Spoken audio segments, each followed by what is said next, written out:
nga, sa sobrang excited ko, hindi na ako nakaantay makauwi ng bahay para buksan to. Sobrang saya ko kasi na finally nabili ko na rin siya. Isa nga pala tong super long selfie stick at hindi lang siya basta-basta selfie stick, kundi pwede rin siya maging tripod.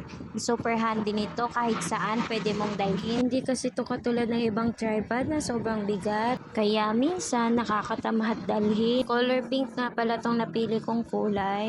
Siyempre, pag-girl muna tayo. Pagkabukas ko nga nito ay napawawaw ko sa nakita ko. Wow! Sobrang cute kasi niya kaya talagang kinilig ako. Ganito pala ang itsura niya kapag selfie stick lang siya. At yung clip niya ay narorotate siya 360 degrees. At adjustable din yung clip niya kaya kung medyo malapad yung cellphone nyo, no worries. At meron din siyang rubber magkabilaan para sure na safe yung cellphone nyo at hindi dudulas. Kapag gagawin nyo naman siyang tripod, hihilain nyo lang siya pataas at ibubukan nyo lang yung pinakailalim at itutulak pababa. Adjustable din pala yung haba nito, so kung gusto mo mag-picture or video nang nakatayo ay pwedeng-pwede. Stainless steel nga pala ang ginamit na material dito kaya hindi basta-basta kakalawangin. At ayun nga, nung sinagad ko siya ay hanggang balikat ko yung haba.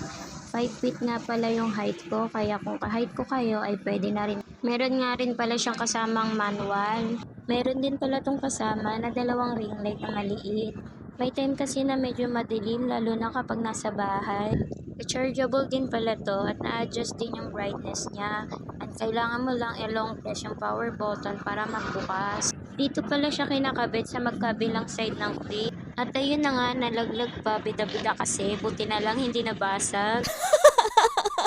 Medyo kinabahan nga ako dyan kasi nung pinindot ko yung ilaw, ayaw niya sumindi. Yun pala, wala lang charge. Removable pala tong ilaw kaya kung hindi nyo naman kailangan at sa maliwanag na area naman kayo ay pwede nyo rin tanggalin.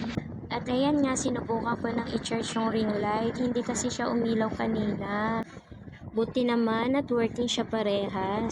Ganito nga pala yung itsura niya kapag sinindi mo. Talaga namang ang ganda at ang liwanag.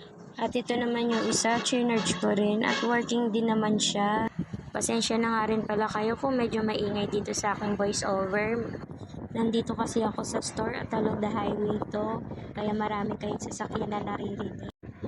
Kaya habang walang ginagawa at walang customer, ito na yung pagkakataon ko para makapag-edit at mag-voice over. Balik nga para tayo dito sa ginagawa ko. Meron din pala tong remote control. Di battery nga pala to, kaya replaceable. Parang ikaw lang, charot. At kung nagustuhan nyo rin ito, ilalagay ko na lang sa comment section yung link. At ayun lang muna for today's video. Follow me for more videos. Thank you for watching. Bye!